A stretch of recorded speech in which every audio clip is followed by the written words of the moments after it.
इस बात में कोई शक नहीं है कि इजिप्ट बेशुमार मिस्ट्री से भरा हुआ है, जिनको आज तक इजिप्टियलिस्ट जानने की कोशिश कर रहे हैं। इनमें सबसे बड़ी मिस्ट्री ये है कि पिरामिड्स कैसे बनाए गए थे और इनका असल मकसद क्या था। दोस्तों, नॉलेज की दुनिया में एक बार फिर खुशामदीद। इजिप्ट के पिरामिड्स को जिन्होंने भी बनाया था, आपको ये बात जानकर हैरत होगी कि इनको कैसे भी करके हमारे अर्थ का एक्यूरेट साइज मालूम था। जी हाँ, आपने बिल्कुल सही सुना। ये कोई हवाई बात नहीं है, बल्कि पिरामिड के साइज को केयरफुली देखने और समझने पर मालूम होता है कि इसको बनाने वाले 4500 साल या इससे भी पहले अर्थ के एक्यूरेट साइज से अच्छी तरह वाकिफ थे। इजिप्ट के पिरामिड्स के बारे में हम जितना ज्यादा जानने की कोशिश करते हैं, उतना ही इसमें उलझते चले जाते हैं। सालों की मेहनत और रिसर्च के बाद हमें बताया जाता है कि पिरामिड्स एंशिएंट इजिप्शियन फेरोज के टॉम्ब्स हुआ करते थे। ये फेरोज इजिप्शियन के लिए एक किंग से बढ़कर खुदा का दर्जा रखते थे, जिनको पिरामिड्स में ही दफना दिया जाता था। लेकिन असल में आज तक इजिप्टियलिस्ट या आर्कियोलॉजिस्ट को पिरामिड्स में से किसी एक फेरोज की मम्मी नहीं मिली, बल्कि कहीं भी किसी भी पिरामिड से आज तक कोई मम्मी मिलने का कोई एविडेंस नहीं मिला। हमारे पास जिस चीज का एविडेंस है वो ये है कि the great pyramid 23 lakh limestone के ब्लॉक्स की मदद से बनाया गया था। एक एक ब्लॉक करीब एक हाथी के वजन जितना भारी है और इसकी बेस तकरीबन 13 एकड़ पर फैली हुई है और इसकी हाइट 481 फीट तक। दोस्तों, हमें ये भी देखने को मिलता है कि इन तीनों की ईस्टर्न और वेस्टर्न वॉल बिल्कुल सीधी नॉर्थ पोल की तरफ जाती है। इतने बड़े स्ट्रक्चर को हजारों साल पहले आजकल के मॉडर्न कैंपस की एक्यूरेसी से नॉर्थ पोल की डायरेक्शन में सीधा खड़ा किया गया था, जिसमें कोई दो राय नहीं है। दोस्तों, ये वो सबूत है जो आज भी हमें देखने को मिलता है। सिर्फ इतना ही नहीं, बल्कि पिरामिड्स की बेस का लेवल 0.5 इंच जितना एक्यूरेट है।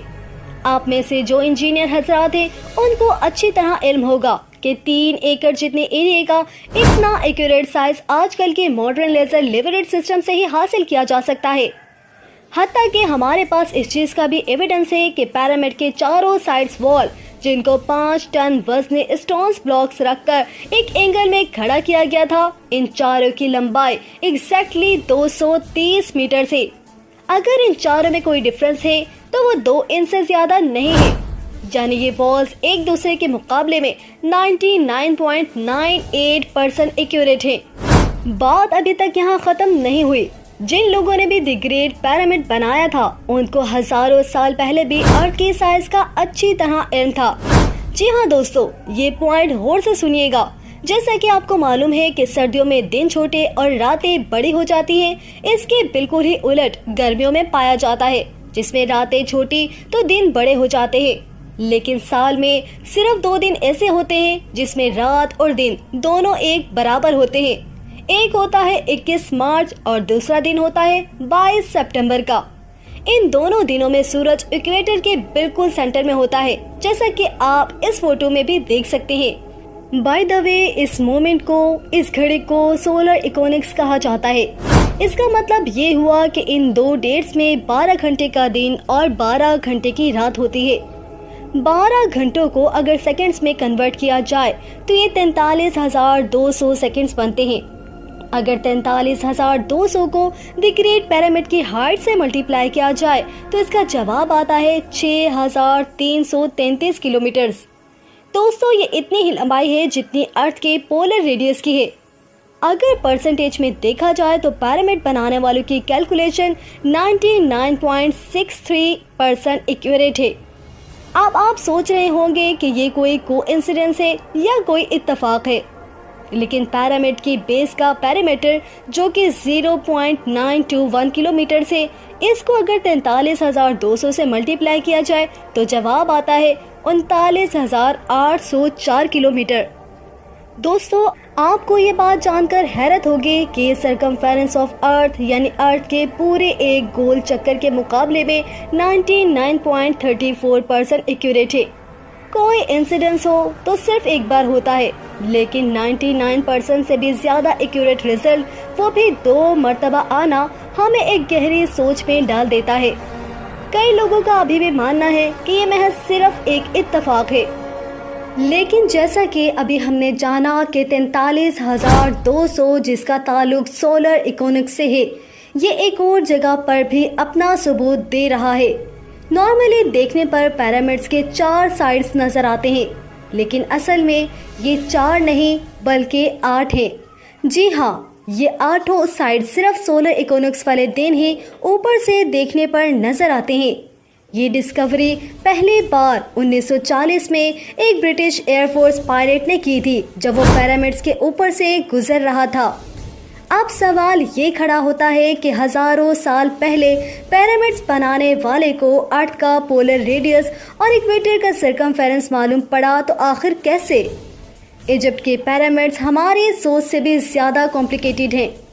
ये तमाम फैक्ट्स जानकर यकीन करना मुश्किल हो जाता है कि इनको 4,500 साल पहले एक कदीम दौर में बनाया गया था। क्या इनके पास कोई जादुई ताकत थी, या फिर वाकई किसी और मखलूक ने इनकी मदद की थी, या फिर इनको इजिप्शियंस ने बनाया ही नहीं था? Graham Hancock fingerprints of the God के ऑथर हैं। उन्होंने पिरामिड्स को ओरायन कॉन्स्टेलेशन के 3 स्टार्स के साथ लिंक करने की थ्योरी दी थी। इस थ्योरी के मुताबिक गिज़ा पिरामिड्स की पोजीशन ओरायन कॉन्स्टेलेशन के 3 स्टार से एग्जैक्टली मैच करती थी। लेकिन मसला ये है कि ओरायन कॉन्स्टेलेशन के ये स्टार्स पिरामिड्स की पोजीशन से ना आज मैच करते हैं और ना ही 4,500 साल पहले एंशिएंट इजिप्शियंस के दौर में मैच किया करते थे, बल्कि ये 13,500 साल पहले एग्जैक्टली पिरामिड्स की पोजीशन से मैच करते थे। इस एस्ट्रोनॉमिकल एविडेंस से तो ये जाहिर होता है कि पिरामिड्स 11,400 BC में इन स्टार से मैच करके बनाए गए थे, लेकिन उस वक़्त एंशिएंट इजिप्शियन सिविलाइजेशन के होने का कोई एविडेंस नहीं मिलता। अगर आपको लगता है कि ये एस्ट्रोनॉमिकल एविडेंस कमजोर है, तो फिर इस फिजिकल एविडेंस के बारे में क्या ख्याल है आपका? बॉस्टन यूनिवर्सिटी से ताल्लुक रखने वाले प्रोफेसर रॉबर्ट स्कूच का कहना है कि गीज़ा प्लेटो, जो आज एक ड्राई जगह है, ये फेरोज के टाइम में भी ऐसे ही ड्राई होती थी। लेकिन लाइम स्टोन से बने 240 फीट बड़े इस इनफेक्स पर ये इरोजन सिर्फ हवा और रेत की वजह से नहीं, बल्कि इसमें पानी का बहुत बड़ा किरदार है। ये इरोजन सिर्फ तब मुमकिन हो सकती है जब पानी यहाँ से स्पीड में गुजरा हो। इस किस्म के इरोजन हमें कई और पहाड़ों पर भी देखने को मिलते हैं, जो किसी दौर में तेज पानी के लपेट में हुआ करते थे। अगर स्फिंक्स भी एंशिएंट इजिप्शियंस ने ही बनाया था, तो इसके बाद तो ये जगह आज तक खुश्क ही रही है। क्या कहीं इस दौर से पहले तो यहाँ पानी नहीं था? साइंस के पास इस चीज का सबूत मौजूद है कि 9,700 BC में हमारी दुनिया से आखिरी आइस एज खत्म हुई थी। ग्लेशियर्स पिघलकर पानी बन गए और समंदर की सतह 500 फीट और ऊंची हो गई। इस इवेंट के दौरान बहुत ज्यादा पानी इस जगह से भी गुजरा था जहां आज ये पिरामिड्स मौजूद हैं। पिरामिड्स का अर्थ के साइज और इकोनिक्स के साथ कनेक्शन और इन ट्रू एक्यूरेसी से इसकी बेस का बेहतरीन लेवल होना, यहाँ ममीज का ना होना और पिरामिड्स की वॉल का 99.98% एक्यूरेट होना, ये सब चीजें हमें किसी चीज की तरफ इशारा करती हैं कि इन पिरामिड्स को इजिप्शियंस ने नहीं बल्कि किसी ऐसी तहजीब ने बनाया जो बहुत ज्यादा एडवांस थे, और ये पिरामिड्स इजिप्शियंस को बने बनाए ही मिले और उन्होंने इनको अपने मजहबी इस्तेमाल में लाना शुरू कर दिया। इजिप्ट में कई मकामात पर पाई जाने वाली हायरोग्लिफिक्स, जिनमें इजिप्शियंस ने अपने मजहब के मुतालिक काफ़ी मालूमात फराहम कर रखी है। अफसोस कि इन हायरोग्लिफिक्स में भी कहीं इन पिरामिड्स की तामीर या फिर इसके वजूद के बारे में कुछ भी नहीं बताया गया। अब जैसे जैसे वक्त गुजरता जाएगा, साइंस तरक्की करेगी, यकीनन सच सामने आ ही जाएगा। ये थे वो हकाइक जो हमने आपके लिए इकट्ठे किए।